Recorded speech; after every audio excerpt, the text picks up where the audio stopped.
오늘 읽은 말씀으로 고난의 목적 회개라는 제목으로 하나님의 말씀을 전하겠습니다.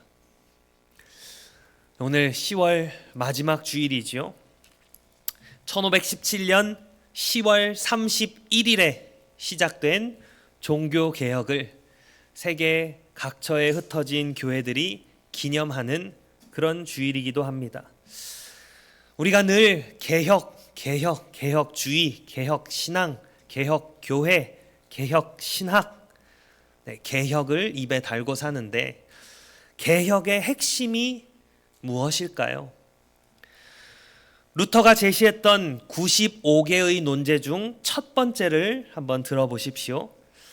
예수 그리스도께서 회개하라 말씀하셨을 때 그것은 신자들의 삶 전체가 회개하는 삶이어야 함을 말씀하신 것이다.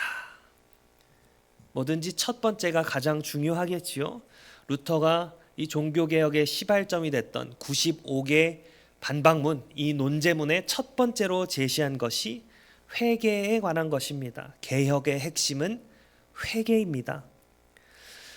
낡은 것을 뜯어 고쳐서 이전에 없던 전혀 새로운 것을 만들어내는 혁신이 아니라 영원 전부터 계신 그 하나님께로 그분의 말씀으로 되돌아가는 것, 그것이 개혁의 본질이지요.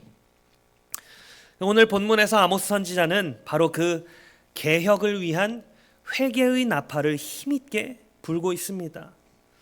그런데 여기에 보면 하나님께서 자기의 백성을 돌이키시기 위해 사용하시는 수단이 분명하게 드러나죠. 무엇입니까? 자기 백성을 개혁하시기 위해, 회개시키시기 위해 사용하시는 수단, 고난입니다.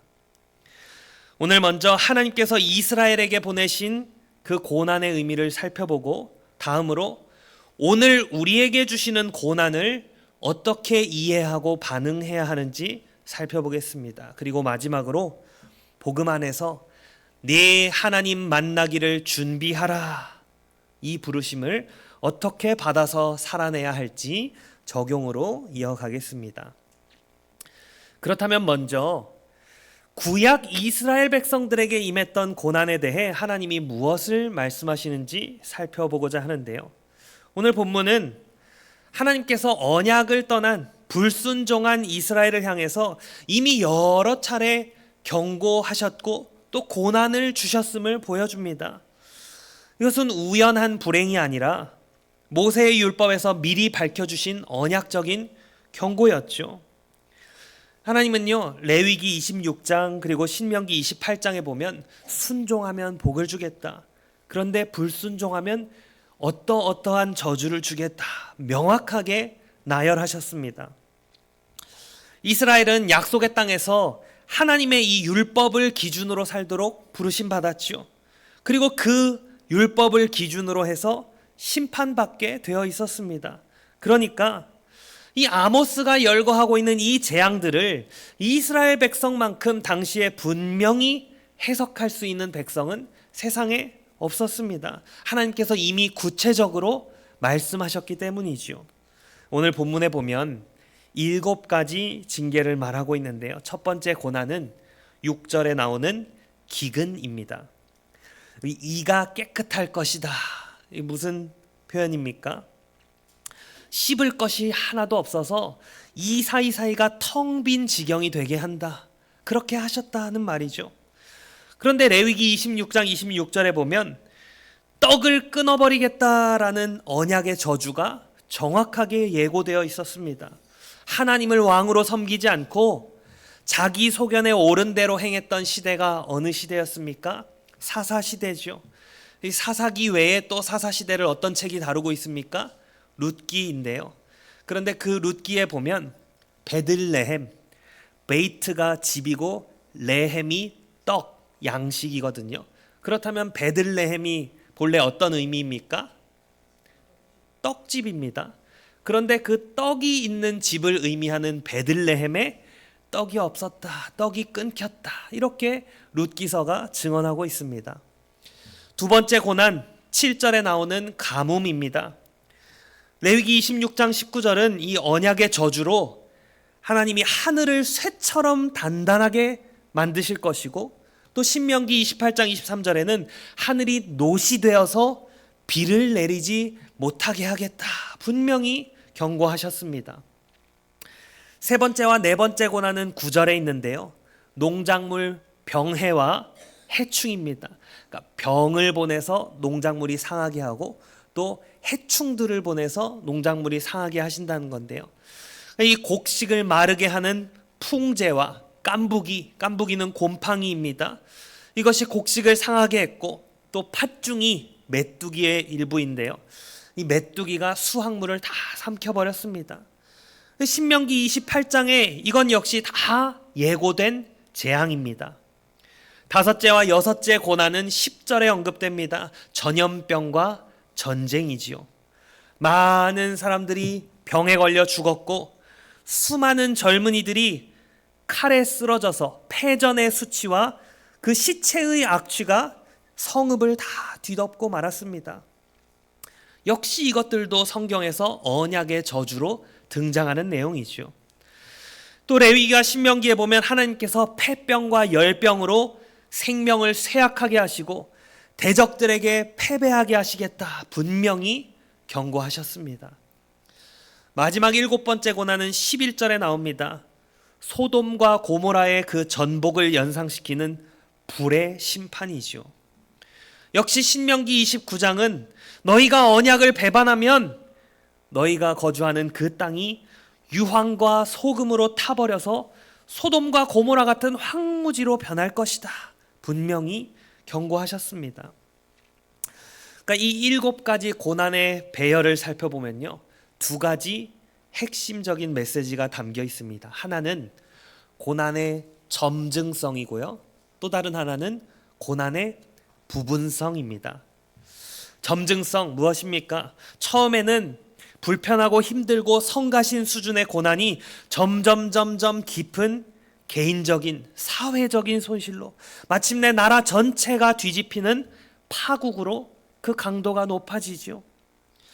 하나님은 처음부터 전멸을 집행하시는 분이 아니라 단계적으로 고난의 강도를 높이시면서 돌아올 시간을 주시는 겁니다.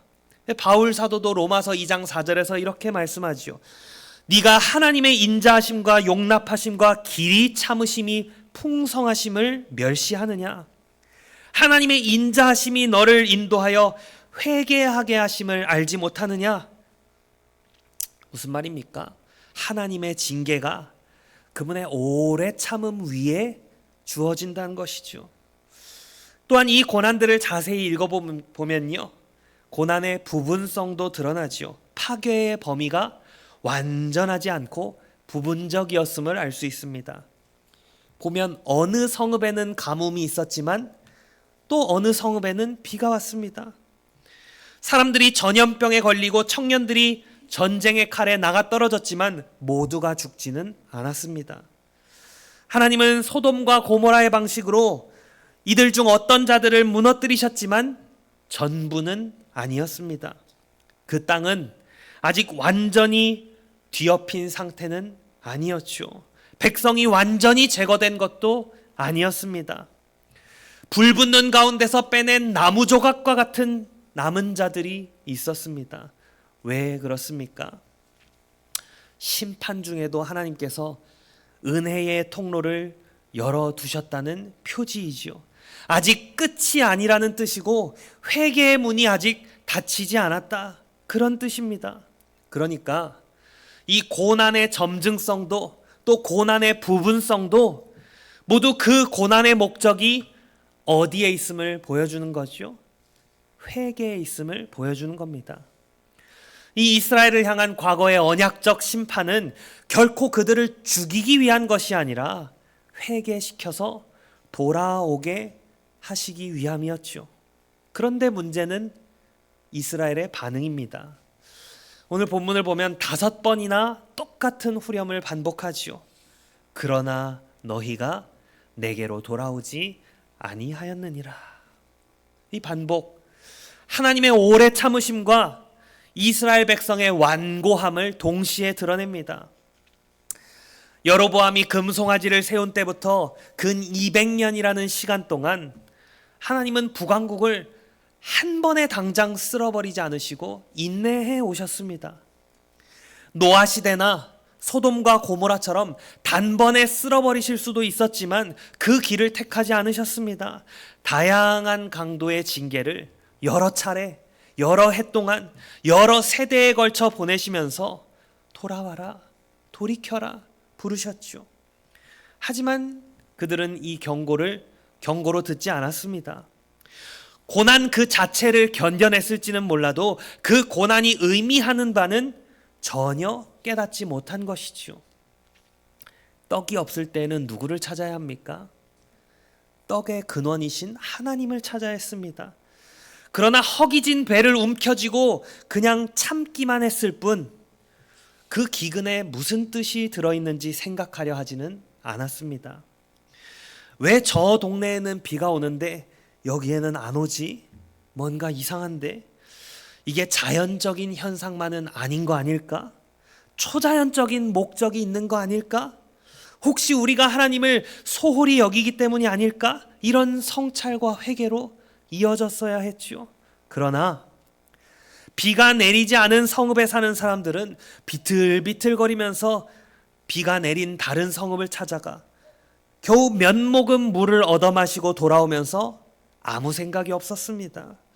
또 비가 내린 성읍에 사는 사람들은 저기는 비가 안 왔는데 우리라도 비가 와서 다행이야 하면서 아무 생각이 없었죠.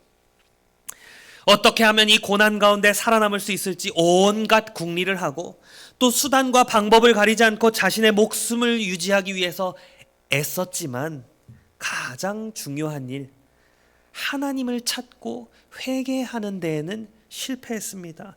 회개하라고 고난을 주셨건만 그 목적은 깨닫지 못한 채 헛되이 받은 고난이 되어버린 것이죠. 이렇게 지금까지 우리가 구약 이스라엘의 경우를 살펴보았는데요. 그렇다면 이제 우리의 자리에서 한번 생각해 보겠습니다. 그럼 오늘날 우리가 겪는 고난은 어떻게 이해해야 할까요? 이 구약 이스라엘의 상황이 일반적으로도 그대로 적용이 될까요? 모든 고난은 항상 특정한 죄에 대한 하나님의 심판으로 이해해야 하겠습니까?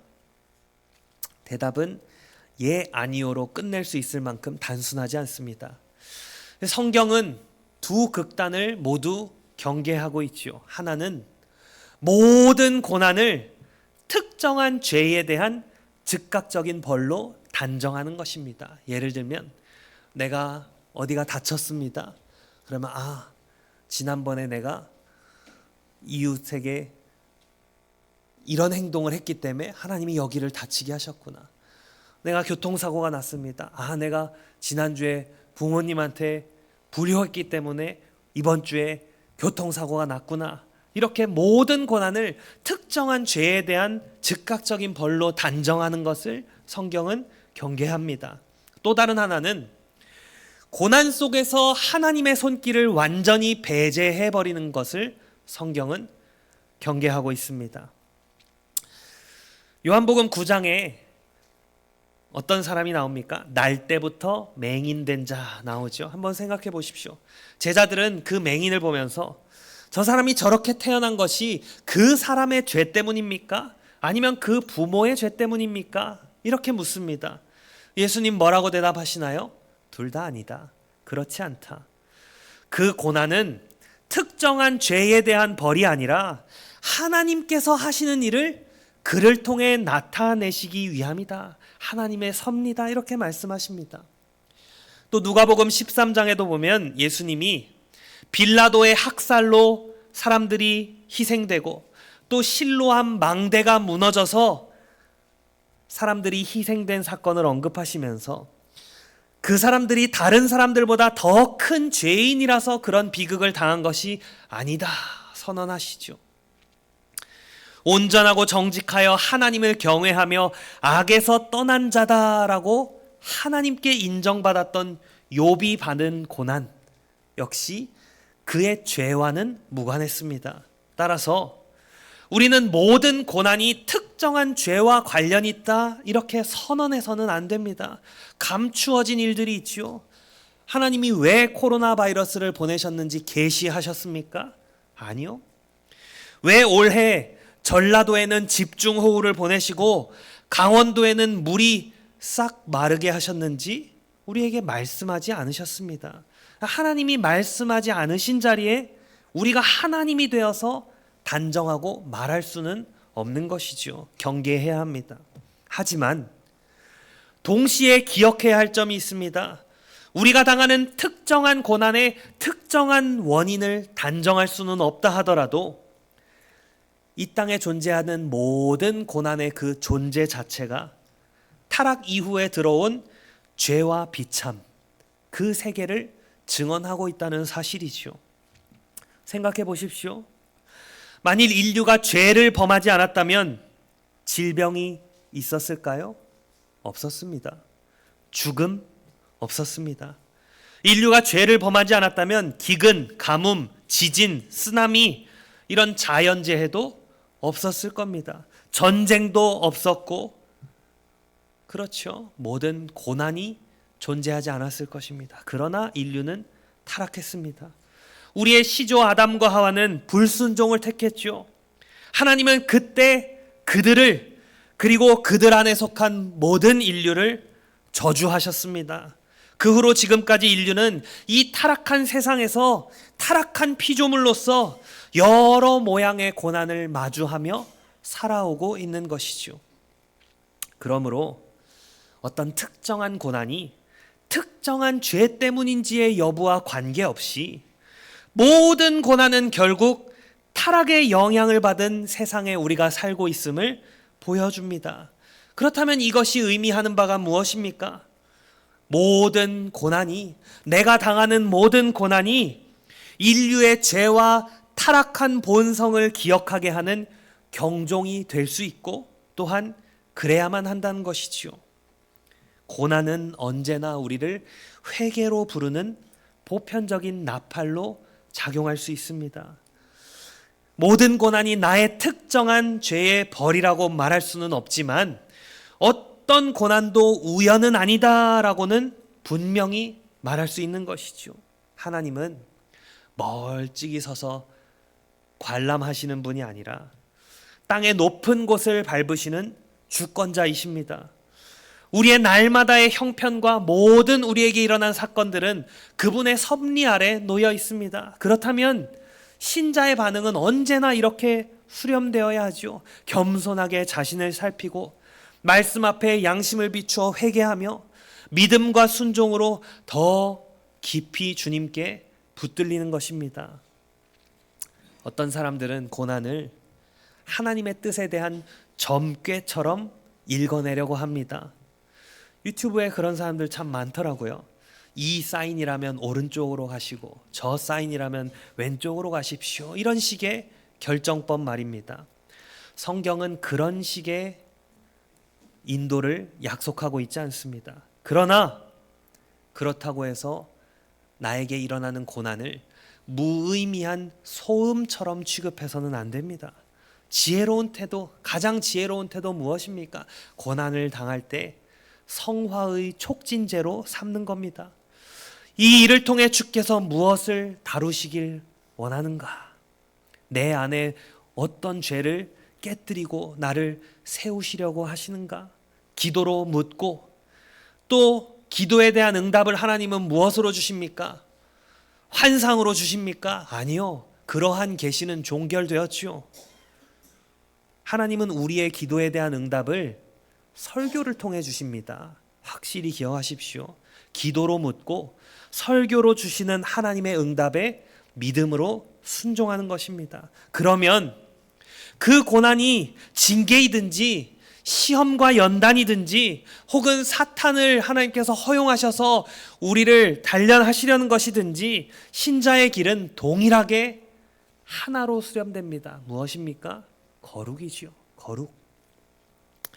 욥이 그랬던 것처럼 마귀의 공격으로 고난을 당하든 오늘 이스라엘처럼 자기 자신의 죄 때문에 고난을 당하든 결론은 늘 같은 겁니다. 겸손, 자기 성찰, 회개, 순종입니다.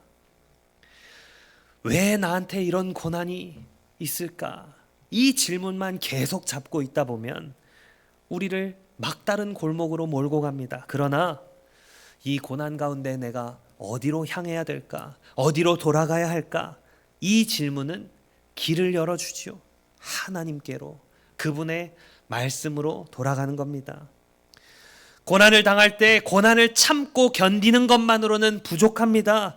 그 고난 중에 하나님이 하시는 말씀, 하나님이 원하시는 바를 실제로 듣고 붙들어야 합니다. 그때 고난은 우리를 무릎 꿇게 하고 그 무릎 꿇은 자리에서 하나님은 우리를 다시 일으켜 세우시기 때문이지요. 오늘 12절에서 우리는 네 하나님 만나기를 준비하라, 이 엄중한 선언을 듣습니다. 당시 아모스의 말을 듣고 있던 청중들에게는 달가운 말씀이 아니죠. 언약의 경고를 무시했고 이제 재판장이신 창조주 하나님과의 만남을 피할 수 없기 때문입니다. 13절은 하나님의 위엄을 노래합니다. 산을 지으시고 보이지 않는 바람도 만드시고 모든 사람의 생각을 아시고 낮과 밤을 주관하시고 땅의 높은 곳을 밟으시는 분, 그분을 너희는 만나야 한다. 그런데 준비 없이 거룩하신 하나님을 만나면 어떻게 됩니까? 네 하나님 만나기를, 거룩하신 네 하나님 만나기를 준비하라 하는데 준비 없이 거룩하신 하나님을 만나면 어떻게 될까요? 죽음뿐입니다. 시내산에서 울려 퍼진 천둥과 번개 앞에서 그 백성들이 떨었던 장면을 떠올려 보십시오. 하나님을 만난다는 것, 사실 그 자체는 참으로 큰 복이지만 죄인들에게는 위험천만한 일입니다. 하나님 앞에 서는 것이 죄인들에게는 그것보다 더 위험한 일이 없죠. 그런데 여기에 바로 복음이 비춥니다. 그 거룩하신 하나님께서 자기의 독생자를 보내셔서 우리 대신 언약의 저주를 지게 하셨습니다. 그리스도께서 저주를 받으사 우리를 저주해서 속량하셨습니다. 오늘 이 아모스 4장의 7가지 고난을 복음의 빛으로 다시 보면 놀라운 반전이 보이지요. 기근, 떡이 없음, 생명의 떡이신 주님을 바라보게 합니다. 가뭄, 생수의 강을 흘러넘치게 주시는 주님께로 이끌죠. 질병, 그가 채찍에 맞음으로 우리가 모든 병에서 나음을 얻었다. 이 약속을 붙들게 합니다. 전쟁과 전복의 혼란, 그는 우리의 화평이신지라, 이 복음을 듣게끔 하지요. 결국 네 하나님 만나기를 준비하라 라는 이 엄중한 부르심은 그리스도 안에서 어떻게 바뀝니까? 담대히 은혜의 보좌 앞에, 담대히 네 하나님 앞에 나오라 하는 초대로 바뀝니다. 어떻게 하면 좋은 의미에서 하나님을 만날 준비를 우리가 할 수 있을까요? 하나님 만날 준비 어떻게 할 수 있습니까? 그 유일한 길은 예수 그리스도를 믿고 회개하는 것뿐입니다. 믿음 무엇인가요? 그리스도의 완전한 구속 사역을 의지하는 거죠. 예수 그리스도를 믿고 의지하고 그분께 나 자신을 내어 맡기는 겁니다. 회개 무엇입니까? 죄를 등지고 하나님을 향해 나아가는 방향 전환입니다. 이신칭의 종교개혁의 아주 중요한 슬로건이었죠.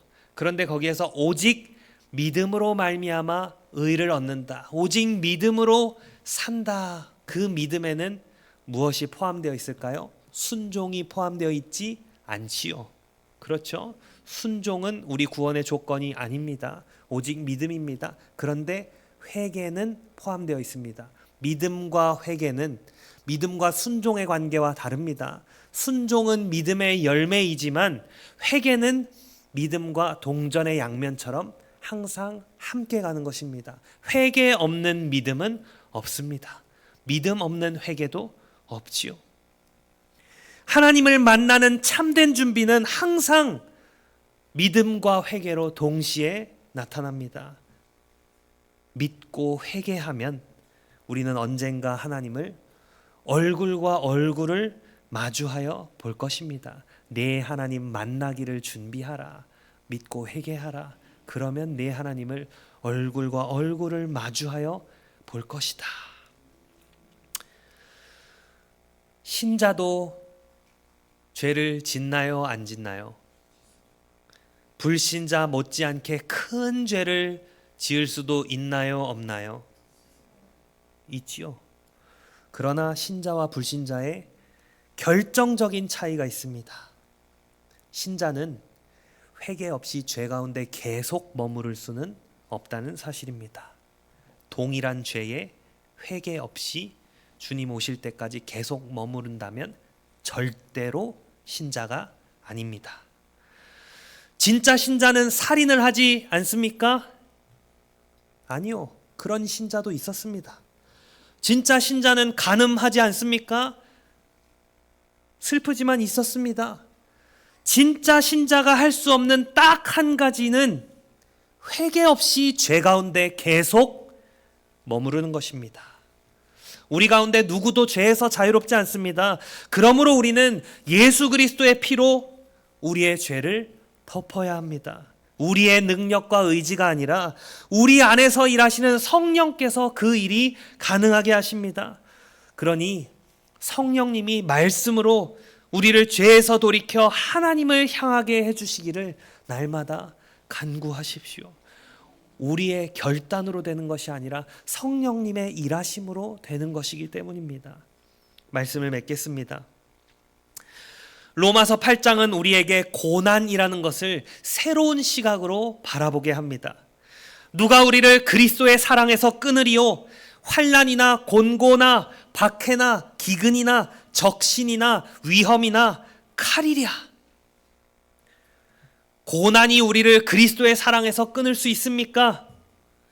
고난이 하나님의 백성에게 더 이상 심판 아래 있다는 정죄의 표시가 됩니까? 아닙니다. 그리스도 안에서 당하는 고난은 사랑이 많으신 아버지의 손에 들린 연단의 도구가 될 뿐입니다. 창조주를 만나는 날, 그날이 당장 오늘이라도 우리는 두려움이 아니라 담대함으로 나아갑니다. 왜냐하면 이미 그리스도께서 우리에 앞서서 우리를 위하여, 우리를 대신하여 그 심판을 통과하셨고 우리를 대신해 언약의 저주를 다 감당하셨기 때문이죠. 그래서 우리는 로마서 8장 37절 말씀처럼 이 모든 일에, 이 모든 고난에 우리를 사랑하시는 이로 말미암아 우리가 넉넉히 이기느리라 하고 고백할 수 있습니다. 사랑하는 성도 여러분, 오늘 아모스서에 5번 반복된 그 후렴이 우리에게는 이렇게 바뀌기를 소망합니다. 그럼에도 너희가 내게로 돌아오지 아니하였느니라가 아니라 결국 너희는 내게로 돌아왔느니라. 그 많은 고난을 통과해서 결국 내가 원하는 대로 나에게로 돌아왔느니라. 고난을 무의미하게 흘려보내지 마십시오. 그때마다 내가 어디로 돌아가야 하는가를 생각하시기 바랍니다. 오직 그리스도에 대한 믿음과 회개로 날마다 하나님 만날 준비를 하는 참된 개혁 신앙인들 되시기를 성부와 성자와 성령의 이름으로 축복합니다. 아멘.